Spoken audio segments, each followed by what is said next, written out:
नमस्कार किसान साथियों, आज बात करते हैं कुछ किसान मित्रों का फोन और कमेंट आया था कि हमारी सोयाबीन चिद्दी रहेगी, तो हम क्या कर सकते हैं और हमें क्या उपयोग करना चाहिए। किसान साथियों, अगर आपकी अर्ली वैरायटी है या फिर आपके जो जो है वैरायटी है, उनमें अगर अभी क्या स्थिति है उसके कारण आप डिसाइड कर सकते हैं।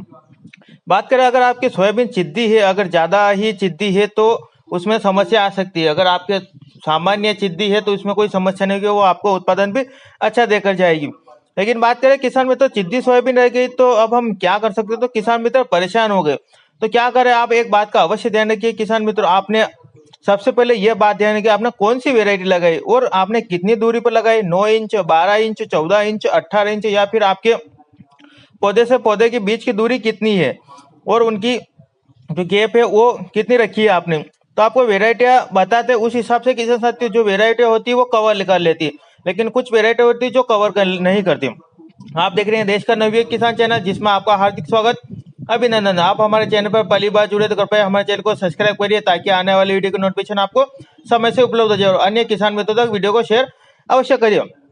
बात करें तो जैसे जेएस की 2172, ब्लैक बोर्ड, आरवीएसएम 1135 या अन्य वेराइटियां होती है जो फैलने वाली वेराइटियां होती है, अगर आपके पौधे के बीच की दूरी एक बेद का गैप भी है तो ये वेराइटियां कवर कर लेगी, क्योंकि ये वेराइटियां में ब्रांचिंग अच्छी तरीके से आती है और ये जो वेला चलता है ना उस हिसाब से ये वेराइटियां चलती है।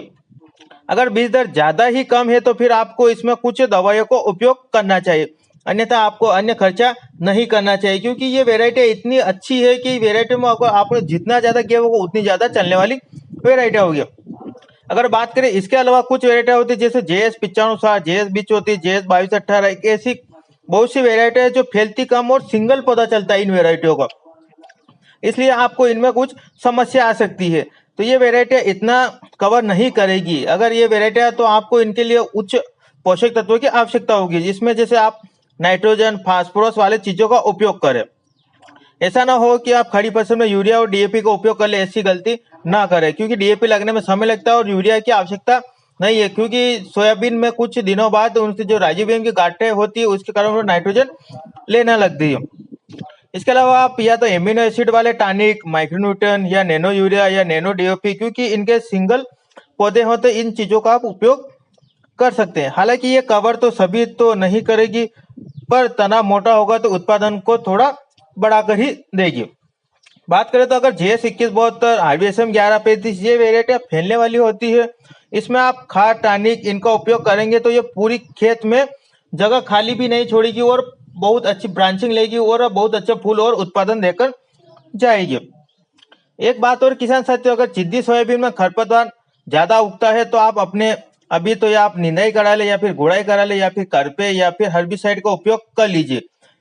या अगर ज्यादा चिद्दी है तो आप उसमें हर्बिसाइड का उपयोग न करें, क्योंकि पहले तो वो चिद्दी है ना, आप उसे फिर चाल रोक देंगे तो फिर ज्यादा समस्या उत्पन्न हो जाएगी। तो इसके लिए आप निंदाई गुड़ाई करा ले या फिर करपे या खुरपे चला ले।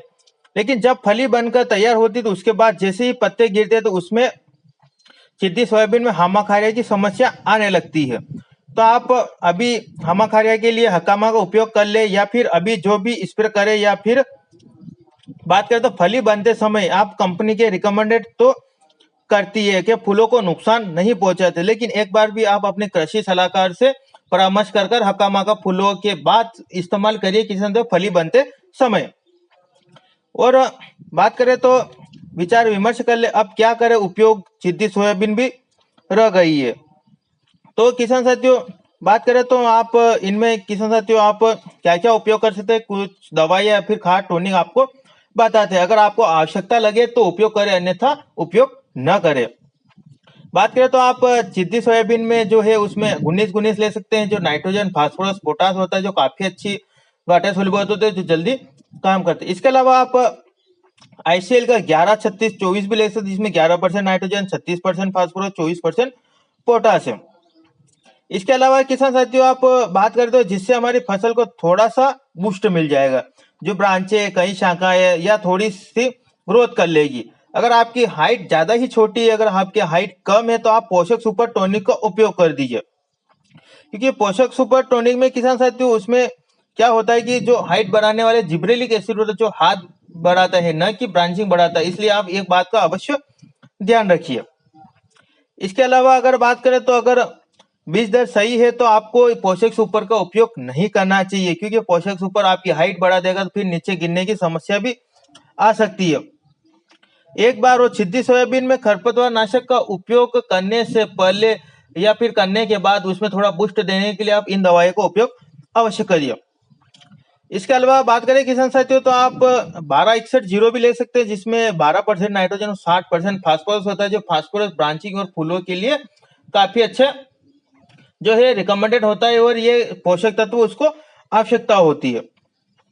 बात करें तो अगर फसल की जड़ भी कमजोर है या फिर उसे, तो आप 1261 का उपयोग कर लिए तो काफी अच्छा रिजल्ट देखने को मिलेगा। इसके अलावा अगर आप टॉनिक में जाना चाहते हैं तो टॉनिक में बहुत से कंपनी को टॉनिक मिल जाएंगे, जो आपके सोयाबीन को बूस्ट भी देगा, हाइट भी बढ़ाएगा और ब्रांचिंग भी बढ़ाएगा, और उससे फूल भी अच्छे खासे कवर होंगे। तो उनमें किसान साथियों बात करें तो आप सिजेंटा का इसाबिन आता है या फिर श्याप्टान आता है, तो बात करें तो जिसमें बहुत से जो प्रोडक्ट आते हैं उन्हें आप ले सकते हैं, या फिर टाटा का बहा ले सकते हैं, या फिर टाटा का सिजेंटा का क्वांटिस ले सकते हैं। बहुत से प्रोडक्ट आपको मिल जाएगा, या फिर प्राबियन ले सकते हैं। ऐसे बहुत से प्रोडक्ट है। जो श्याप्टान है वो आपको 1.5 ml से 2 ml तक प्रति लीटर के हिसाब से आप इसका उपयोग कर सकते हैं। इसाबिन में आपको एमिनो एसिड मिलेगा या फिर पेप्साइड मिलेगा। इसकी डोज की बात करें तो 1.5 ml से 1.5 ml से 2 ml तक आप इसका पर लीटर के हिसाब से उपयोग करते हैं।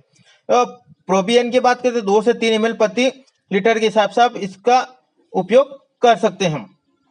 और जिस श्याप्टान में बात करें तो जिसमें वेजिटेबल ऑयल भी आता है, जो पौधे के स्टेज को भी मुक्त करता है। आपने खरपतवार नाशक का उपयोग भी किया तो उसके स्टेज को भी दूर करेगा, इसकी हाइट, ब्रांचिंग और सभी बढ़ा देगा।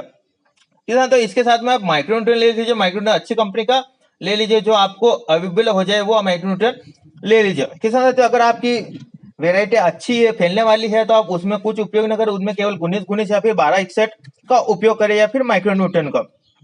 अगर आपकी वेराइटी कम फैलने वाली है तो आप उसमें जो टॉनिक या फिर एमिनो एसिड वाले टॉनिक का और माइक्रोन्यूट्रिएंट और 19-19 इनका उपयोग करते रहिए।